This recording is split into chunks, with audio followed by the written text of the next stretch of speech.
Hey, confessors. It's Confessions of a Reality Queen. Let's get down with the crown. And let's talk about Love and Marriage DC. Now, here we are, the continuance that we knew was coming, and we couldn't wait to see how this would end. Joi has completely had it. Joi don't got up. She don't left. She said, "Excuse me, Terry." And she got up and left. She said she got a problem over here, and here, and she is done talking. So she and Clifton are outside as everyone else is in the house discussing her, basically. And we have Wynter, who is a very close friend to Black and loves him dearly. And she says she sees this man fighting for his character. And that is where she lies with that. Now, on the other hand, we have Yusha, who is basically on Joy's side, and he's saying that she really didn't say nothing bad. She was just saying how she felt. And Wynter wasn't showing it at the time, but she was not having it. And as of everyone else, still blaming Joi for the whole entire situation. But, of course, Erana and Jamie are being neutral because they are done with it. They don't want to be a part of grown people business, so they just trying to remain neutral because they like everybody. The next morning, everybody is in the kitchen getting breakfast together and talking amongst themselves. And then, of course, here comes the Tylers, all prepping pretty, and everybody's wondering, what is you coming downstairs looking all fancy for? Like, where are you going? You know how they do. Where are you going? And sure enough, they sure were going. They were going to have breakfast with the Petties. And everyone had a little sigh, a roll eye, or something to say about them going to be with the Petties. Y'all should have known that Tylers was not going to leave the Petties hanging like that. Come on. Y'all got each other. They ain't going to let the Petties be by themselves. I understand that. Break bread. Have breakfast. It's all good. So poor Erana, she just does not want to give up. She still wants to get everybody to be kumbaya. She feels if she can at least get the girls together, Joi and Ashley, it will be some type of resolution that they need. So when she talks to Joi about it, Joi agrees that she will do this for her. And so they travel to the other place where the other couples are. Joi waits in the car while Erana goes and talks to Ashley, basically almost begging and pleading with her, please just do this. We do not want to go back to DC with all of this animosity. Can we just be grown and get it together, basically? Erana just wants everybody to get along. And of course you do. You do not want your friends fighting. Especially when you just freshly getting back cool with Ashley. And, your friendship is, still fresh really with Joi in this new perspective. So, yeah, I get it that she wants to be neutral. I'm with Erana on this, I have to say. I'm all about being neutral. I'm the neutral blogger. But Ashley I ain't really feeling it. You see it all in her face. She is not. But after Erana had brung up the tears, when the tears get to flowing, you get a little sympathy. And so Ashley was like, all right, I'm going to talk to Quig. Like, I don't know, but I talked to him.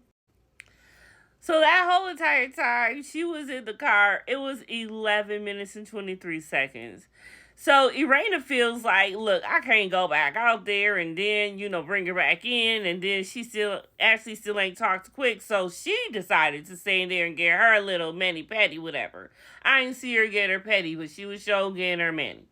And by the time she came back out, Joi was in the car for like 29 minutes. Like, Jesus. And that whole 29 minutes, that whole time, at the end of it all, nope. Still did not want to talk to her. So Joi look, like I said, 1, 2, 3 strikes, you out. I'm done. She's done. One person that wasn't done was Wynter. She did not want to let it go. Like she said, she'll pick her battles and she'll let it go for the moment. But once Yusha started talking about he has, no reserves, no anything, he ain't going nowhere, she ain't going nowhere, they locked in, he's good. And she like, I ain't good. So she did not like the way that he stood up for Joi. And then come to find out that, you know what? She knew. She had to test him by bringing him around. If you can't manage to finish getting through the group as a couple and not getting into any situation, ain't no hope. So now here Wynter is like, if this is how it's rolling, I don't know I can roll like that. That's not what I'm about to do, boo-boo. And so we see on the scenes for next week that she completely checks him about it. Like, I ain't about to do this, that, and I'm going to do this alone, if anything. And we know they ain't together no more. So is this exactly when they about to break up? Is this what the breakup was? Let me find out. Let me find out, Wynter, that you done broke up with this man because of how he stuck up for Joi. We are not, nope. No. So then that means you and Joi will never be cool because you got animosity about that. What's the problem here? I just don't understand why y'all girls can't get along. So Jamie meets up with his friend Jay, who's also, I believe he's retired police officer. But him and Jamie get together, and you know what? I honestly feel that this was very much needed for Jamie. He needs this outlet. He needs to be able to talk to and with someone who knows what he's talking about, who's been where he's been, who's seen what he's seen, who has walked the miles that he has walked. So for him to be able to talk to his friend Jay, I felt was really good and very therapeutic for him. You could see that there were times where he got super, super, super emotional, where he was holding back tears. And you can still see his eyes watering here. That, he thinks about that and he just wonders that's why he is the way he is with his family, the way that he is towards little Jamie. All he wants is the best for him. And he knows that he means well and he means it all with his heart. But sometimes it does not come across like that. And he understands and realizes that. And I hope that he continues to work on that. Because again, here he is, even in confessional, choked up about what he used to do for a living and what he's seen and what he's experienced. And you gotta understand, when you have that type of career for as long as Jamie did, it shapes you in a certain way. And Jamie is freshly retired, so he still got that mentality. So he's got a lot of work to do, and gotta give him the grace of time. But shout out, Jamie.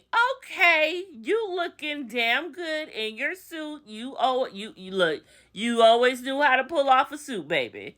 You look great. And that's the best note I can end this on, except the fact that next week, Yusha and Wynter, we gonna see their demise. But thanks for chilling with your girl. It's Confessions of a Reality Queen.